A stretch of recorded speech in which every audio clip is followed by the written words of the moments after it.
increase your risk for Alzheimer's disease. It doesn't have to be that way. Now is the time to get help. It's the smart thing to do. Another question I often hear from this couch is, Dr. Amen, I have anxiety attacks. I feel like I can't breathe, and I can't stop the bad thoughts from spinning in my head. What can I do? Let me tell you 4 ways to break an anxiety attack. Many years ago, I wrote an article for Parade magazine called How to Get Out of Your Own Way. After it was published, our offices received over 10,000 letters asking us for more information about self-defeating behaviors. A producer at CNN heard about the response and asked me to be on one of their shows. I had never been on television before. When I was backstage waiting to go on, I started to feel really anxious. I had trouble breathing. My heart started to race, and I felt so awful I wanted to run out of the studio. Fortunately, the little voice in my head started to laugh at me and said, "You treat people who have this problem. What do you tell them to do?" 4 simple steps.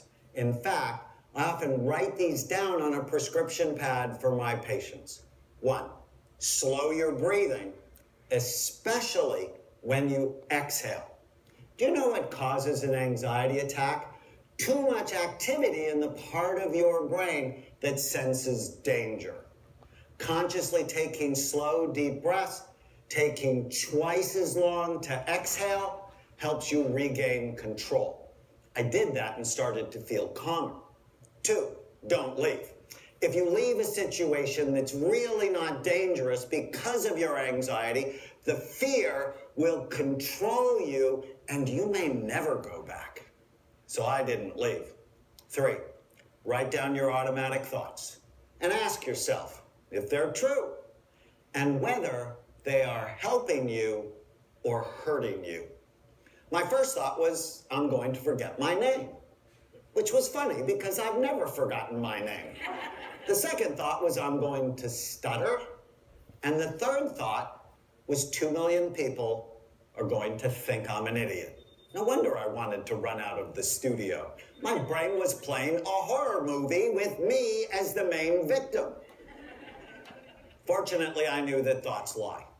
They lie a lot. And it is our unquestioned or uninvestigated thoughts that steal our happiness. Having a thought has nothing to do with whether or not it is true, which is why I call them ants, or automatic negative thoughts, because they can infest your mind and literally ruin your life. All of us need an internal anteater, patrolling the streets of our minds. I teach all of my patients this exercise. Whenever you feel sad, mad, nervous, or out of control, write down your automatic thoughts. Identify if they're lying to you, and if they are lying, talk back to them.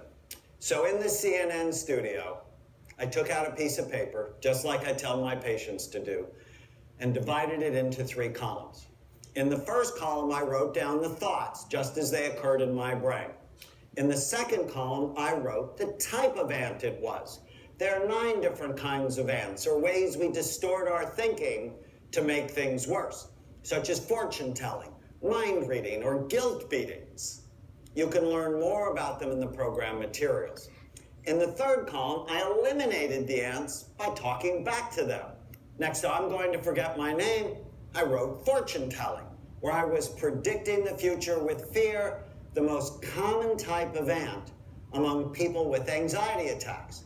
In the third column, I wrote, probably not. I've never forgotten my name, but if I do, I have my driver's license in my wallet. Playing with the ants helps you see how silly they can be. Next, I'm going to stutter. I wrote fortune telling, still predicting the future with fear. In the third column, I wrote, probably not. I usually don't stutter, but if I do, there will be people who stutter watching who will now have a doctor they can relate to. Next to 2 million people will think I'm an idiot, I wrote mind reading. I was predicting what the audience was thinking before I'd said anything. In the third column, I wrote, maybe so. And then 3 simple numbers which stand for a rule I teach my patients called the 18-40-60 rule. It says that when you're 18, you worry about what everyone thinks of you. When you're 40, you don't care what anybody thinks of you.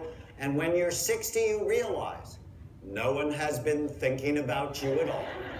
People spend their days worrying and thinking about themselves, not you.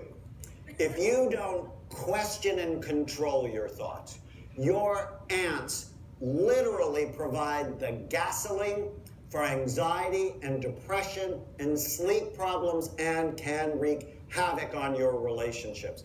You don't have to believe every stupid thought you have.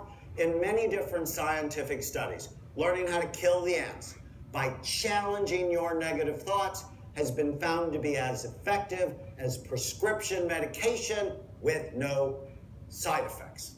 4, if the first 3 steps, deep breathing, not leaving, and killing the ants aren't strong enough for your anxiety, I give my patients simple supplements like theanine, magnesium, or GABA to help calm them down.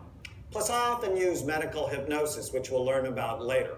I don't like many of the medications for anxiety because some of them can be addictive and have damaging effects on brain function. These simple steps helped me relax, and I was able to do the television show. If I would have run out of the studio, I would have likely never gone back, and it would have dramatically diminished my ability to help people. My programs have aired more than 80,000 times across North America.